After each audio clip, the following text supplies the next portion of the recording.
This special Top 5 Fail of the Decade episode of the Tech Shoutout is brought to you by Facepalm, because expressing how dumb that was in words just doesn't work. Shout out to Earl. Bowman here from BW1.com. And Thunder E from BorderWork.com. And this is the Tech Shoutout. And in this episode of the Tech Shoutout, we're going to talk about the five worst tech products, ideas, companies, whatever we want to say, of this decade. Yes. We could do 10, we could do 20, but literally we just try to boil it down to 5 because, trust me, there've been many hiccups and mistakes out there, but these 5, I think, just take the cake. We're limited on the number of golden fail passes passed out. And these people deserve the fail pass. Yes. So we'll start off with the number 5 company. Number 5, it's a company. Not a tech or gadget. It's a company. Number 5 company is Motorola. Is anybody shocked? Motorola, whose butt got saved by the Droid, Yes. went from being, the darlings of the cell phone industry with the Razr, and then I don't know what happened between that until the Droid. Yeah, thank you. No, let's go back to the keyword, save. Motorola is a company that needs to be saved each time. What was the first good Motorola phone? It was the Star Trek, right? It was the first good Motorola phone, and then in between that, there was nothing. Then the Razr came and saved them again, but they also kind of messed themselves up. Oh no, they had a couple of phones. They had a couple of flip phones in there. They were kind of the flip phone guys with the design clamshell they had with the V60i, that's true. V60T, the old version of the V60, and also the Nextel phones and the iDens and the Motorola i95C. But basically between the Razr and in the evolution to the smartphone market, they've come up with a bunch of rubbish. And I mean rubbish. Rocker E1, anybody? Yeah, I mean, with iTunes. With the Crazer, and I mean, just all sorts of like rocket type names across the board that make me sick. And literally, they were going down the toilet. I mean, to me, they were almost even worse than Palm in the sense. At least Palm had like a significant little Windows Mobile market that they were running and was doing them well. But Motorola was just off the cut. So they had to go out and beg. I know. Google, please. OS, save us. So, I mean, it's my number 5. I mean, I have to concur with that being a number 5. I just jumped. As soon as Motorola started going off the deep end with things, I left them so quickly. It wasn't even funny. They were just going with some weird things. They came up with a bunch of just utter crap. I remember I had, what was it, V220 maybe? I don't remember I can't remember the name of the flip phone that was on Singular that was a color phone. I can't remember what the name of it was. It was a crap. Then I remember the whole debacle with the Verizon V710 and the whole crippled Bluetooth and all that stuff. We remember that.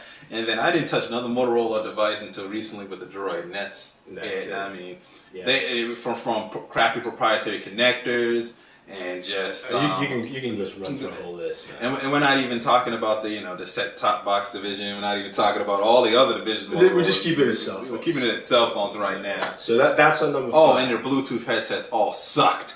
Every last one sucked. All right, so that's Motorola at number 5. Number 4, the iToy, which you can say is kind of making a comeback. But let's think about what the iToy was supposed to do.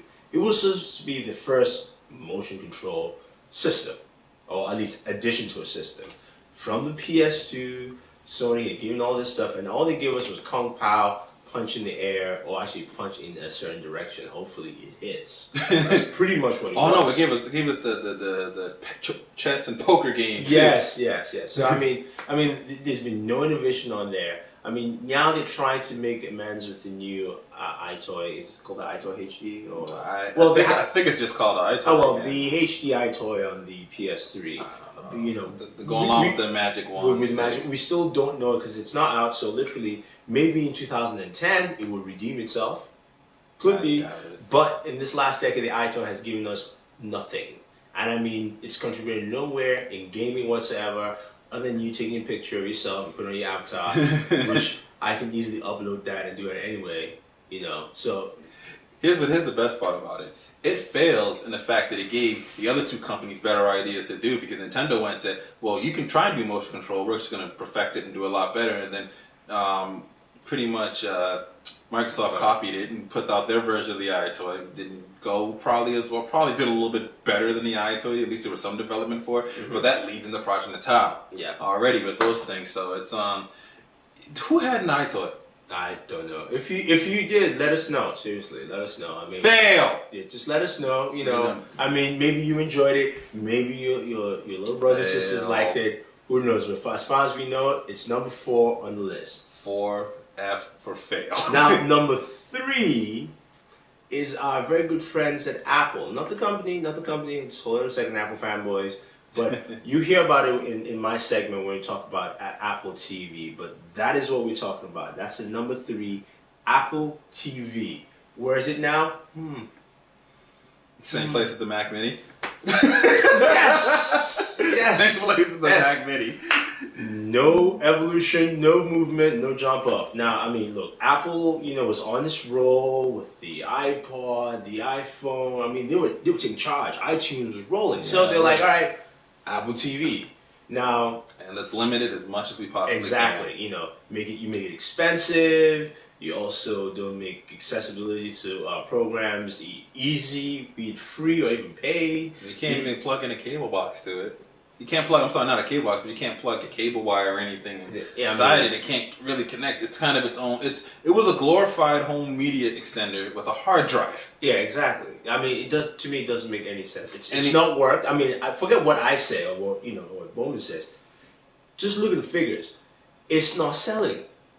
Anyone would tell you Apple TV is almost as good as dead. Who knows what they will do with it, but literally, it has failed. Apple has tried to kind of sugarcoat it a little bit here and there and hide the fact that they haven't done a good job. I don't understand why Apple TV even exists, and this is the reason why. If you were not gonna come out with something that was good as all the other media extenders out there, then why bother? I think they figured they had the power of the story behind it to make it work. Yes. But considering that, by the time Apple TV came out, everybody already had an Xbox 360 in their home. Which if you connect your Xbox 360 to your network and you have a PC like that, instantly finds it and lets you share everything between there, and you pretty much get the same functionality as the Apple TV is going to offer you. Yeah, but and you're getting a gaming system and everything else on top of it. And then it plays Netflix and all this other stuff. Yeah, but you got the PlayStation 3 doing the same things. It came into a market that's the main problem, because just forget the Apple TV, forget the Xbox. Mere fact that you have your TVs and your Blu-ray players doing half of what the Apple TV does, because they have Netflix on there, Blockbuster Online, eventually Hulu and stuff like that. I mean, literally, why would you now? I mean, it's like saying I go to the store, I buy myself a new Samsung TV. It has all that stuff in there, and it says, "Oh, my friend comes by. Why don't you get an Apple TV?" Why? It doesn't make any sense for me to spend around $200 for something that. Extra hard drive? Wait, I can get. Wasn't it $200 and $300 too?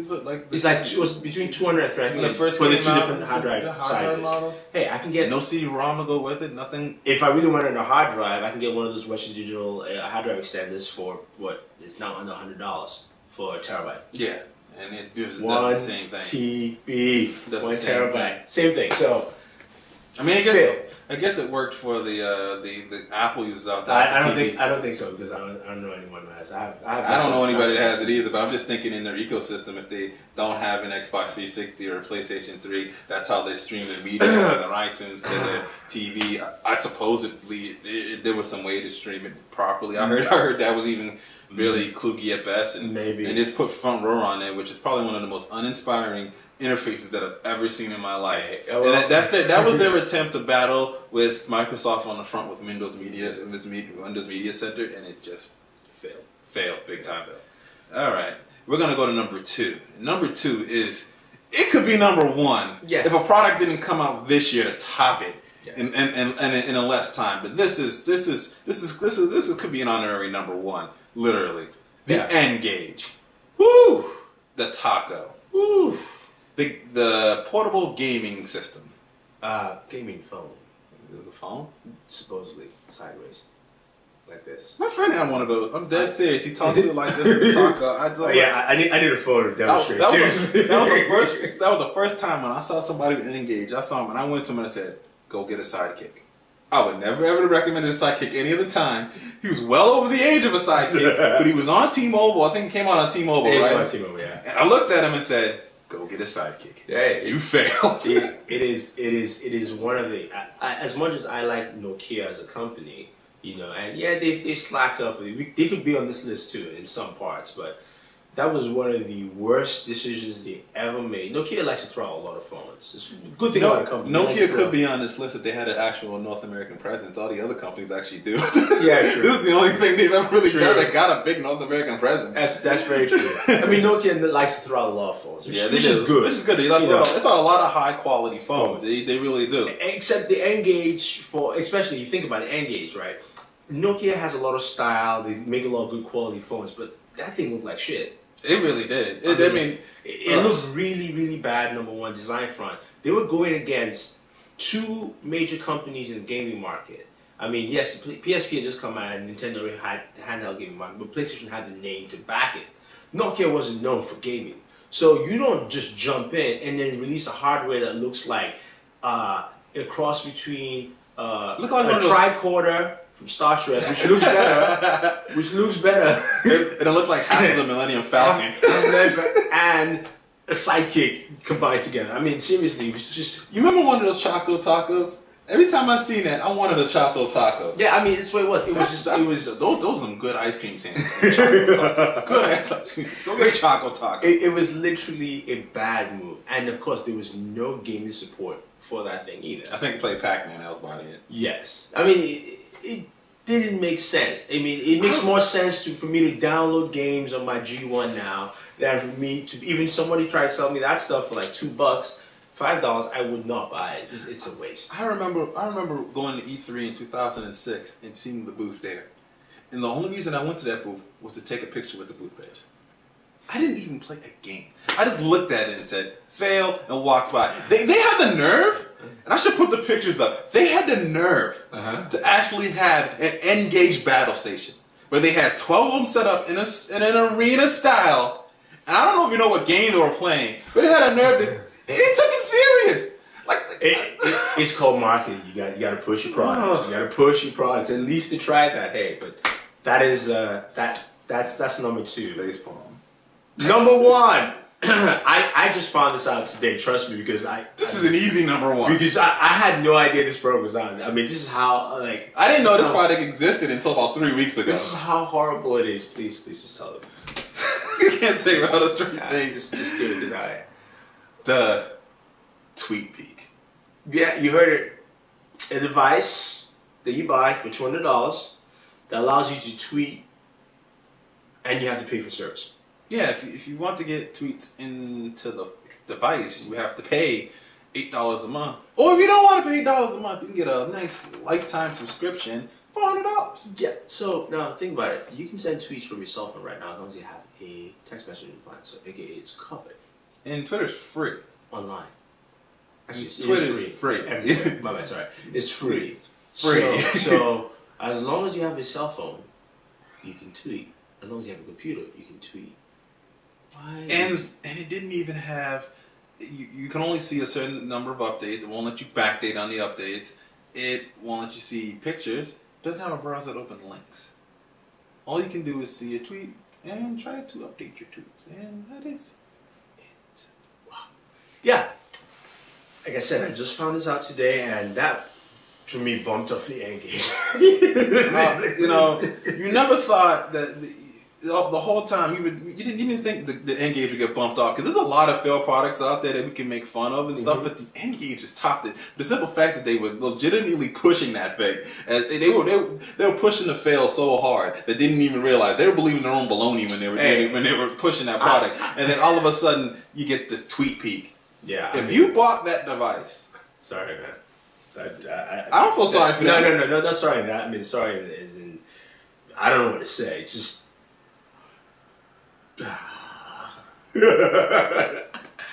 See the beginning of this video, and that's exactly what I have to say to you. Exactly what I have to say to you if you bought a TweetPeak. I don't care if you're 8. All right. So yeah, those are 5 devices and companies that have gone on an epic fail quest in the last decade. No, not Epic Fail, Quest. All the way. That means they're still going. Yes. There's Motorola, who's right now is slowing the brakes down. Yeah. You know, there's the iToy, who maybe could be better. Could change the next things, innovation now. We're really failing the what we know now of it. Yeah. We could that could be a better device in the long run. We just don't know. There's Apple TV, which we will talk about, which that's not going to exist next year. No, wait. We'll talk about that in my segment. They're gonna throw a shiny tablet in your face. It's not going to exist. We'll talk about that. Apple TV is number 3. Could happen. Could. And number 2 is Lovely Engage. And number 1 is, please say it. The Tweet Feed. Thank you. I don't even know if I'm saying the name right. It doesn't even matter. So anyway, guys, look, let us know what you think about. If you're paying for Twitter, you fail. About our five. If you still have an N-Gage, you double fail.